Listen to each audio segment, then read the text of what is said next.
الحمد لله نحمده ونستعينه ونستغفره ونؤمن به ونتوكل عليه ونعوذ بالله من شرور أنفسنا ومن سيئات أعمالنا من يهده الله فلا مضل له ومن يضلله فلا هادي له ونشهد أن لا إله إلا الله وحده لا شريك له ونشهد أن محمدًا عبده ورسوله أرسله بشيرًا ونذيرًا بين يدي الساعة من يطع الله ورسوله فقد رشد واهتدى ومن يعصهما فإنه قد غوى وإنه لا يضر إلا نفسه ولا يضر الله شيئا إن خير الحديث كتاب الله وخير الهدي هدي محمد صلى الله عليه وسلم وإن خير الأمور عوازمها وشر الأمور محدثاتها وكل محدثة بدعة وكل بدعة ضلالة وكل ضلالة في النار أما بعد فالسلام عليكم ورحمة الله وبركاته. Brothers and sisters, I want to remind us of a time in the seerah of Rasulullah sallallahu alayhi wasallam when in front of him stood 100,000 plus Sahaba. In some narrations, historians say 110 or 120,000 plus Sahaba. In Hujjatul Wada'. In this is khutbah, or this speech that Rasulullah sallallahu alayhi wasallam gave, he addressed his companions whom Rasulullah sallallahu alayhi wasallam raised with the idea of Islam. These people, they saw Rasulullah sallallahu alayhi wasallam, they heard Rasulullah sallallahu alayhi wasallam, and they took guidance directly from Rasulullah sallallahu alayhi wasallam. And we see that when Rasulullah sallallahu alayhi wasallam died, these Sahaba did not stay constricted in Medina. They did not stay in Medina, keeping to themselves. Rather, they spread out in all the lands, to the east and to the west. They spread out, fulfilling the hadith of Rasulullah sallallahu alayhi wasallam, where he says, "Ashabi kan nujum, bi ayyihum iqtadaytum ihtadaytum." Rasulullah sallallahu alayhi wasallam says that his friends, his companions, the Sahaba, are like the stars. Whichever one you take, you follow, you will inshallah be rightly guided. بِأَيِّهُمْ اقْتَدَيْتُمْ اهْتَدَيْتُمْ. This same deen that pushed these Sahaba, radwanullahi alayhim, to leave and carry the message of Islam, to leave to other countries, to leave to give da'wah, to leave to explain Islam and bring Islam from the east side to the west side, to the entire globe. The same deen is with us today. Yet 2 billion Muslims. We're 2 billion Muslims today. Yet the genocide in Gaza has now passed a full year. It's now past a full year. In this day of October 7th, we have to speak the truth about this day. Sometimes we think or we forget the virtue of speaking the truth, and we forget why this virtue of speaking the truth is there. In the Quran, an ayah that we hear almost every Friday, an ayah we hear very commonly, and I'm sure all of us know this ayah. Allah subhanahu wa ta'ala says, بعد أعوذ بالله من الشيطان الرجيم بسم الله الرحمن الرحيم يا أيها الذين آمنوا اتقوا الله وقولوا قولا سديدا يصلح لكم أعمالكم ويغفر لكم ذنوبكم ومن يطع الله ورسوله فقد فاز فوزا عظيما. Allah subhanahu wa ta'ala says, O you who believe, O you who have iman in their heart, ittaqullah, have taqwa of Allah subhanahu wa ta'ala, وَقُولُوا قَوْلًا سَدِيدًا, and speak the truth, speak it very clearly and make it very, very clear. يُصْلِحْ لَكُمْ أَعْمَالَكُمْ, and He will make right your actions. وَيَغْفِرْ لَكُمْ ذُنُوبَكُمْ, and will forgive your sins. وَمَن يُطِعِ اللَّهَ وَرَسُولَهُ فَقَدْ فَازَ فَوْزًا عَظِيمًا. And whoever follows Allah subhanahu wa ta'ala and Rasulullah sallallahu alayhi wa sallam, then he has won a great victory. The reason why speaking the truth has this huge reward, this huge reward placed by Allah subhanahu wa ta'ala in many other ayat in the Quran. He speaks subhanahu wa ta'ala about the virtue of speaking the truth and the virtue that comes to the person who speaks the truth. The reason why is because what's so hard about speaking the truth is consistency. Consistency is the key point here. For example, it's very easy for all of us to speak the truth. Let's say, for example, on this example of October 7th, I can easily sit with Muslims, people who agree with me, and I can say the truth about October 7th very clearly. But I won't have anyone responding to me or anyone pushing back or any negative consequences from my speaking the truth. The truth that we're talking about and the way we're talking about it that gives you this virtue is when you speak the truth consistently in all situations, not fearing the blame of a blamer. لا يخافون في الله لومة لائم. You're not scared of the reaction of anyone. You're not scared of the consequences of anyone. You're not scared of the perceived consequences of speaking the truth in this dunya. You're not scared. And why is that? Because Rasulullah sallallahu alayhi wa sallam, just like Allah subhanahu wa ta'ala gave us a guarantee in the Quran, a guarantee that if we speak the truth, all of this virtue will come to us. Rasulullah sallallahu alayhi wa sallam, pay attention to the next hadith. He says, ألا لا يمنعن أحدكم رهبة الناس أن يقول بحق إذا رآه أو شهده فإنه لا يقرب من أجل ولا يباعد من رزق أن يقول بحق أو يذكر بعظيم. Rasulullah sallallahu alayhi wa sallam says, let not the fear of people prevent any one of you from speaking the truth if he sees it or he witnesses it. For it does not bring us closer to death, and it does not bring you farther from sustenance, from rizq, to speak the truth or to remind of a great reminder. In light of this guarantee of protection, this guarantee of success in the akhirah from Allah subhanahu wa ta'ala and Rasulullah sallallahu alayhi wa sallam, we want to say the following. Number one, October 7th was a day where the Muslim ummah could finally feel dignity and honor that we once had. And number two, Allah subhanahu wa ta'ala truly did speak the truth when He said in the Quran, ضُرِبَتْ عَلَيْهِمُ الذِّلَّةِ ضُرِبَتْ عَلَيْهِمُ الذِّلَّةِ. They will be stricken with disgrace. أَيْنَمَا ثُقِفُوا إِلَّا بِحَبْلٍ مِّنَ اللَّهِ وَحَبْلٍ مِّنَ النَّاسِ. Except with a rope from Allah subhanahu wa ta'ala or a treaty from the people.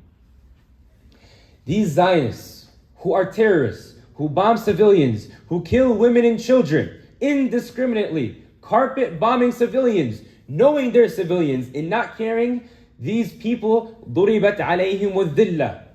They have been stricken with humility and disgrace. This is what Allah subhanahu wa ta'ala says about them. And look at the accuracy of the statements of Allah subhanahu wa ta'ala in the Quran where He says, لا يقاتلونكم جميعا إلا في قرى محصنة أو من وراء جدر. They do not fight you. They do not fight Muslims all together as one group except from within fortified strongholds or behind walls. These are these quote-unquote Zionists, these quote-unquote people who they've made themselves as if they're the most powerful in this dunya. Allah subhanahu wa ta'ala guarantees, and we've seen with our own eyes, how scared Zionists are from civilians in Palestine who are defending themselves. We see this very, very clearly. And we see the strength that Iman brings, not just on the battlefield, but the strength Iman brings in the patience against this tyranny, in the patience against this oppression. But one thing we also see is after 40,000 plus killed in Gaza and 70,000 injured. And when we say this number, we have to really understand 40,000 is confirmed deaths. Confirmed. Obviously, the winter season is coming. Other than 70,000 injured, who knows whether they'll survive or they'll just accumulate into the number of dead. 40,000 already guaranteed, confirmed dead in Gaza. But not just that. This was done under the excuse of October 7th, under the excuse of self-defense, under the excuse of spreading morality, under the excuse as one of the members of the government of Israel that were fighting human animals and were proceeding. Under this excuse, they've killed 40,000 plus in Gaza. Under this excuse of October 7th. And another excuse that they use is that 1,200 were killed in October 7th from the people of Israel. If we look at West Bank, 500 plus have been killed over there. Where was October 7th in the West Bank? If we look at Lebanon, 1,000 plus have been killed in Lebanon with 1 million displaced. Where was October 7th in Lebanon? They use the excuse that 1,200 people were killed in one day on October 7th, yet they've killed 1,000 plus in Lebanon. So therefore, according to their quote-unquote morality, if a response came to them, the same that happened to the people of Lebanon, if Israel had faced the same killing and the same unjustified, absolute tyranny and oppression towards them, it would be quote-unquote justified. Because the Lebanese version of October 7th has happened. But again, these are people who they lie and they continue to lie. And to back up their lie, they lie more. As we saw previously, I'm not sure if you guys were there, but we had a documentary screening yesterday about October 7th. And in it, it's a forensic analysis by Al Jazeera. And pretty much they went through and sorted out the facts from the lies of October 7th. And they went, because obviously we all remember the blatant lie. Obviously now it's a blatant lie. But the lie that they gave the day after October 7th, and the day of, that quote-unquote babies were beheaded. Babies beheaded. They said the people of Palestine beheaded babies. When the irony of the fact is, all of us have seen videos of babies beheaded in Palestine. But no one has been able to prove that babies were beheaded in October 7th in Israel by the people of Palestine. And this lie was repeated by all the taghut, all the tawaghit of today. It was repeated by the Americans here in the White House. It's repeated in the UK. It's repeated in Israel. It repeated to force anyone who even has a doubt or says, can I have some proof for this? This person is supporting killing babies. When in reality, we've seen babies beheaded, women killed, children targeted, schools targeted, civilians targeted on purpose. On purpose. We've all seen it. It's not a claim. It's not a claim that someone's making. It's something hundreds of thousands, if not millions of people have seen across the globe. Yet, no response. Brothers and sisters, I want to remind us that when speaking this truth about October 7th, when speaking this truth about what happened over the past year, and speaking the truth about the oppression that these terrorists, we'll use the word terrorists, that these terrorists spread, it's not something that will ever put you farther away from getting a job. It's not something that will ever, don't think for a second that me speaking up here is ever going to harm me in this dunya. It's never going to stop you from getting a scholarship. is never going to stop you from continuing to study. It's never going to stop you or harm you in this dunya. And even if it does, it's a means. Even if, for example, you have some kind of perceived harm in this dunya, it's so that Allah subhanahu wa ta'ala can raise your ranks in the akhirah. The perspective of a Muslim, brothers and sisters, needs to be very, very, very clear. That even if I stand up here and speak the truth, if I'm speaking the truth with the intention to please Allah subhanahu wa ta'ala, it doesn't matter if the entire world, without any exaggeration, if I'm the only one standing up here and the entire world is against me, they will not be able to harm me. In the reverse, if I'm standing up here and the entire world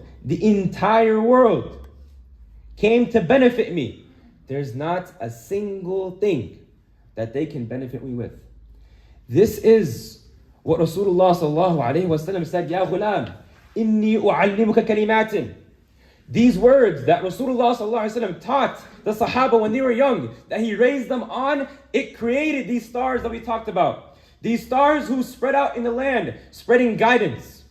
It didn't come from people who had no trial in this dunya. People who had no mawqif, no stance that they took in stance of the truth. It does not come like that. Victory does not come like that. Being a mu'min does not come like that. أَمْ حَسِبْتُمْ أَن تَدْخُلُوا الْجَنَّةَ وَلَمَّا يَأْتِكُمْ مَثَلُ الَّذِينَ خَلَوْا مِن قَبْلِكُمْ. Did you think, أَمْ حَسِبْتُمْ, did you believe for a second that you would enter Jannah وَلَمَّا يَأْتِكُمْ مَثَلُ الَّذِينَ خَلَوْا مِن قَبْلِكُمْ, and the example of the ones before you did not come to you yet? Brothers and sisters, we need to review ourselves and we need to reflect within ourselves and see, am I taking a stance? Am I taking a stance that my iman requires? Am I taking a stance in support of the people of Gaza? And more importantly, am I taking a stance to please Allah subhanahu wa ta'ala without caring, without even looking, without even giving a second thought to fearing the people? أقول قولي هذا وأستغفر الله لي ولكم ولسائر المسلمين فاستغفروه إنه هو الغفور الرحيم.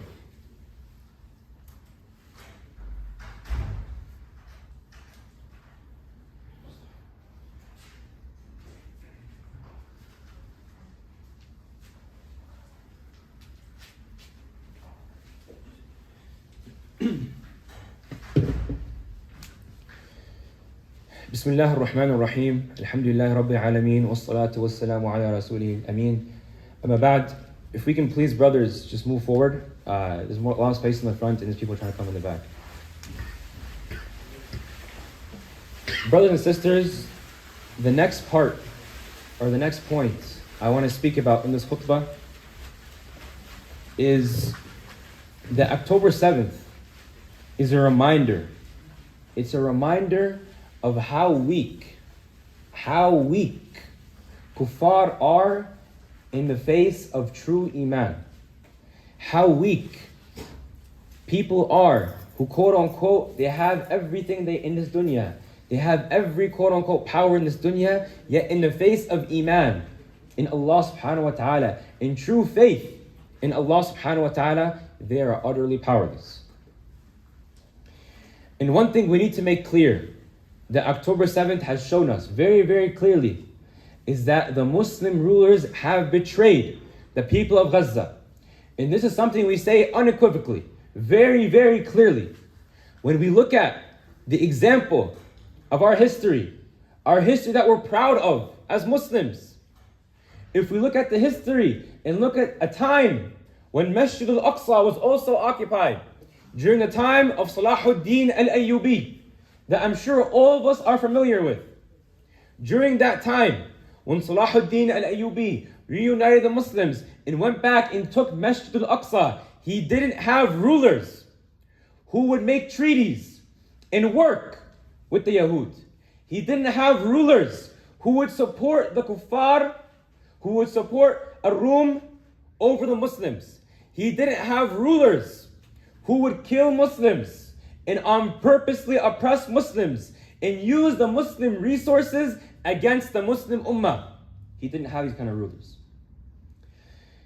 And the reason why is because the Muslims back then, they understood the hadith of Rasulullah sallallahu alayhi wasallam where he says, one drop of Muslim blood is more valuable than the Kaaba. And Rasulullah sallallahu alayhi wasallam did not say one life. He did not say one woman. He did not say one child. He did not say one man. He said one drop. One drop of Muslim blood. How many drops of Muslim blood have we seen over the past year? How many oceans of blood have we seen in the past year? How many? We've lost count. How many times has the Kaaba been destroyed? That's the value of one drop. But the difference between our time now and the time back then is they had men like Abu Bakr as-Siddiq radiallahu anhu, who when after the passing of Rasulullah sallallahu alayhi wasallam, and some of the tribes began to apostate, and some of them would say that they're not paying the zakah to Abu Bakr as-Siddiq radiallahu anhu, even though he's the Khalifa. Why? Because we only give the zakat to Rasulullah sallallahu alayhi wasallam. He passed away, now we're not giving the zakat. When discussing with the Sahaba whether these people have apostated or not, and the conclusion was they did apostate, and he fought the Ridda wars. When discussing with the Sahaba about the ruling on the situation, he said a very, very, very powerful statement. Abu Bakr as-Siddiq says, أَيُنْقَصُ الْإِسْلَامُ وَأَنَا حَيٍّ. Am I going to allow Islam to decrease while I'm still alive? This is, brothers and sisters, please reflect. This is during the time of Abu Bakr. This is during the time when Islam is in its golden era. This is during a time when they have a Khulafa al-Rashideen, rightly guided Khulafa. When they have the people who are second to Rasulullah sallallahu alayhi wasallam there. And Islam is prospering. Just because of one hukum, one ruling, one small ruling of zakah, which these days we don't have that, and more. He said, أَيُنْقَصُ الْإِسْلَامُ وَأَنَا حَيٍّ. Am I going to allow Islam to decrease while I'm still alive? Meaning that this one hukum is a decrease in Islam. Then what do we think about oceans of blood being spilled in Gaza, and there is no Muslim response? Up until now, Muslim armies are sitting watching, even though they know in the Quran they've been commanded, وَمَا لَكُمْ لَا تُقَاتِلُونَ فِي سَبِيلِ اللَّهِ. What is wrong with you that you do not fight for the sake of Allah subhanahu wa ta'ala? They know, yet they haven't moved. And this is why we need to put pressure on our Muslim armies and remind them of the examples of the Sahaba, of our predecessors, of the Nujum, of the stars, the ones who drank from the fountain of Rasulullah sallallahu alayhi wasallam. If we take another example, a famous example of that I'm sure we all know, of Umar ibn al-Khattab radiallahu anhu, when he's walking to Masjid al-Aqsa, the famous thing we've all heard, نحن قوم أعزنا الله بالإسلام فمهما ابتغينا العزة من غيره أذلنا الله. We are a people who have been honored with Islam. The Arabs before Islam were adillah. They were humiliated. They were people with no morals. People who used to bury their own daughters. People who had absolutely no morals in society. Oppressiveness spread everywhere. نحن قوم أعزنا الله بالإسلام فمهما ابتغينا العزة من غيره أذلنا الله. And wherever we seek honor, wherever we seek dignity from other than Islam, أذلنا الله, we will be humiliated by Allah subhanahu wa ta'ala. And we see the truthfulness of this statement now today, brothers and sisters. We see the truthfulness when Muslims turn to senators, when Muslims turn to America, when Muslims turn to, wa'iyadu billah, even Israel itself. Turn to the oppressors. Turn to the oppressors to stop the oppression. When in reality, we should be looking to the Muslims and the Muslim Ummah to solve this issue. And look for a solution from within Islam. نحن قوم أعزنا الله بالإسلام. Islam is the only way to get honor. It's the only way to avoid humility. And we need to revisit that choice. Another example to show us that this is not far-fetched, in that all of us here in this room can become, insha'Allah, examples in history, the same way Salahuddin al-Ayyubi, who whenever he used to face Al-Aqsa, he used to cry. And think about this very deeply and reflect. Do we have the same reaction? Starting with myself first and foremost. He used to face Al-Aqsa and he would cry. And they would ask him, why are you crying, Salahuddin? And he would say, why are you crying and why don't you smile? Why don't you have fun? He would say, كيف أبتسم والأقصى أسير? How can I smile when Al-Aqsa is taken prisoner? This is the perspective, brothers and sisters, that Islam gives us. This is the perspective that creates personalities that are like the stars, that guide people towards the right and away from wrong, towards dignity and honor and away from humility and weakness. And to show us that every single one of us in this room can be like this, can be like this example of Salahuddin. Look at Khalid ibn al-Walid radiyallahu anhu. Khalid ibn al-Walid radiyallahu anhu. Did he know during the battle of Uhud, when he was killing Muslims, when he flanked around to the back of the Muslim army and was cutting through the Muslims, did he know, spreading Muslim blood, and not just any Muslim blood, the Sahaba Ridwanullahi alayhim, did he know that he will become Sayfullah al-Maslu' al-Kafirin wal-Munafiqeen? Did he know he will become the sword of Allah subhanahu wa ta'ala that's unsheathed on the kuffar and the munafiqeen? Did he know this?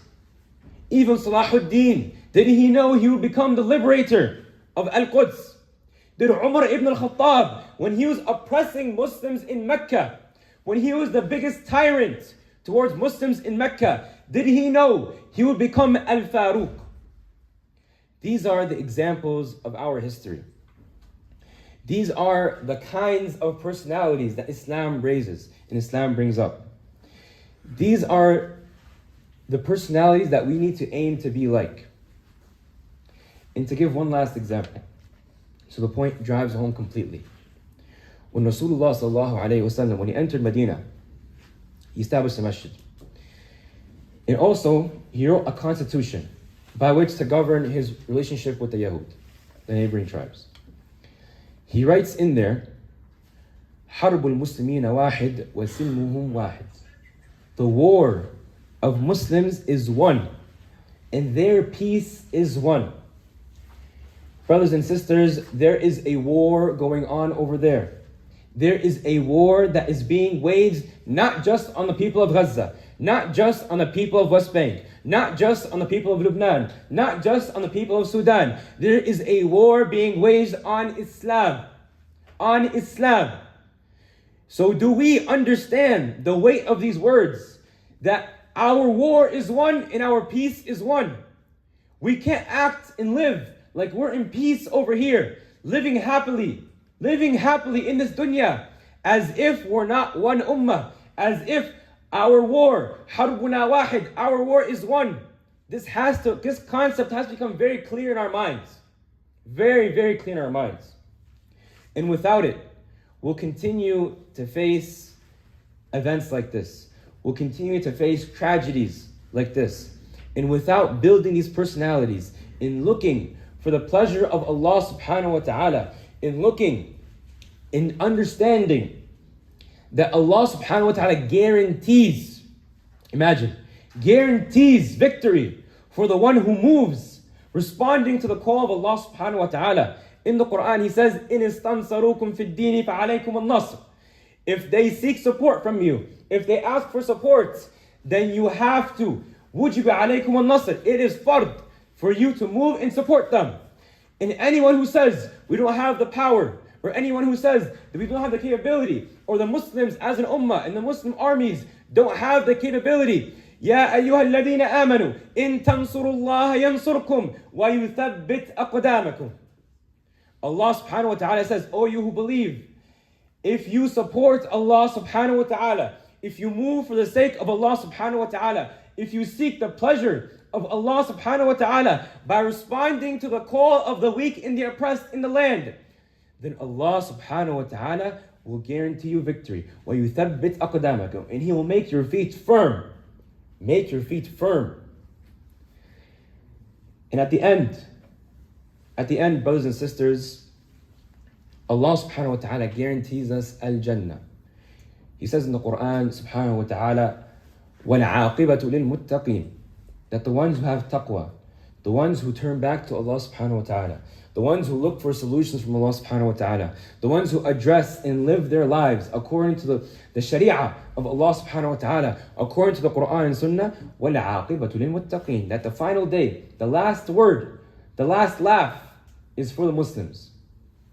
Famously, the Muslim youth used to say, قَتْلَاكُمْ فِي النَّارِ وَقَتْلَانَا فِي الْجَنَّةِ, that the ones who are killed among you, this was in the Battle of Uhud.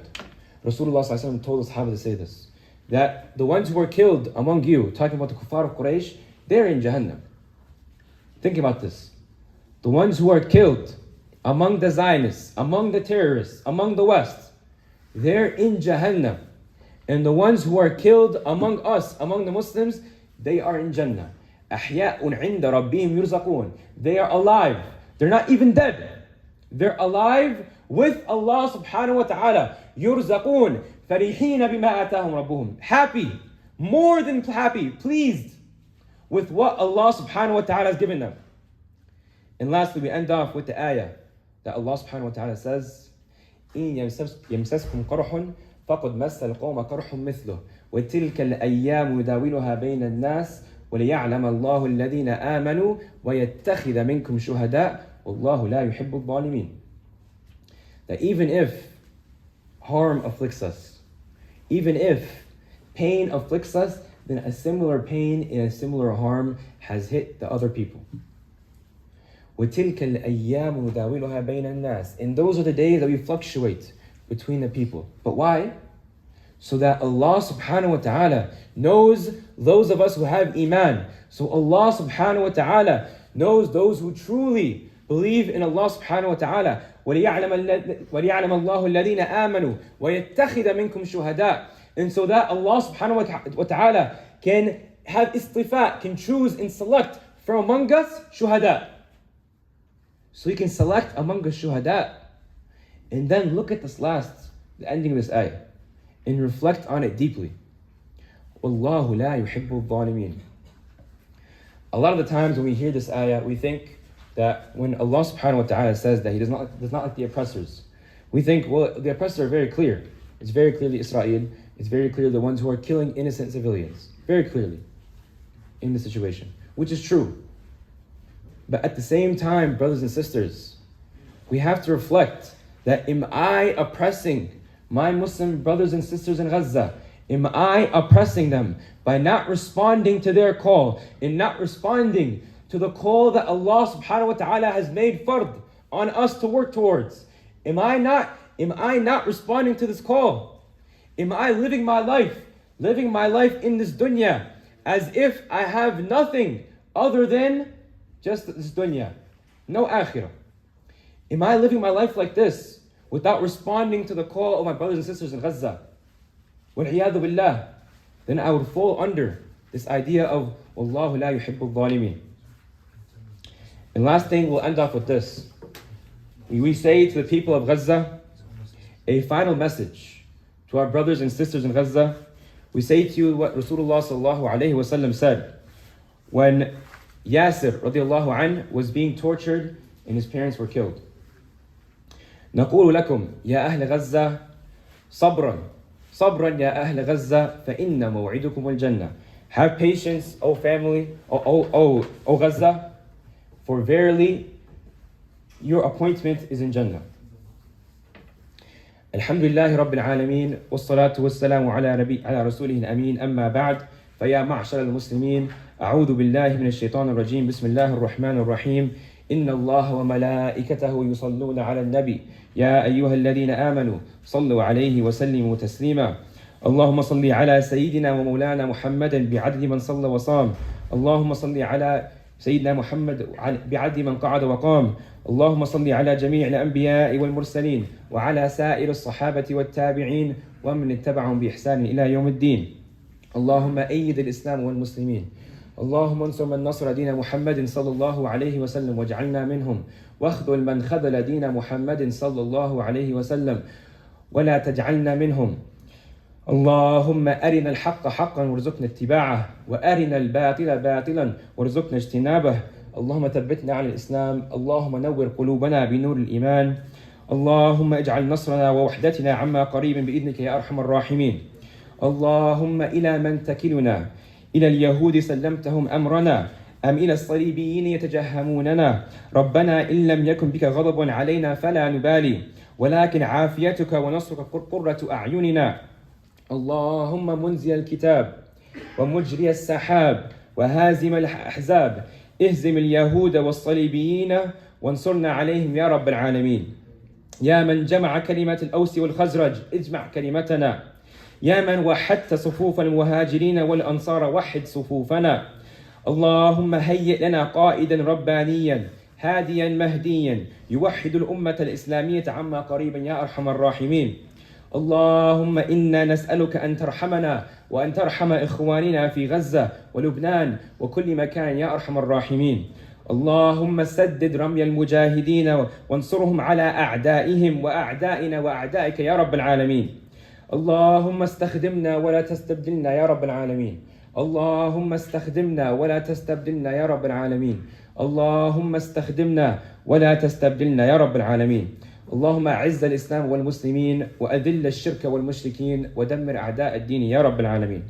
عباد الله رحمكم الله، إن الله يأمر بالعدل والإحسان وإيتاء ذي القربى وينهى عن الفحشاء والمنكر والبغي يعظكم لعلكم تذكرون. اذكروا الله يذكركم وادعوه يستجب لكم، ولذكر الله تعالى أعلى وأولى وعز وجل وهم وتم وأكبر. وأقم الصلاة.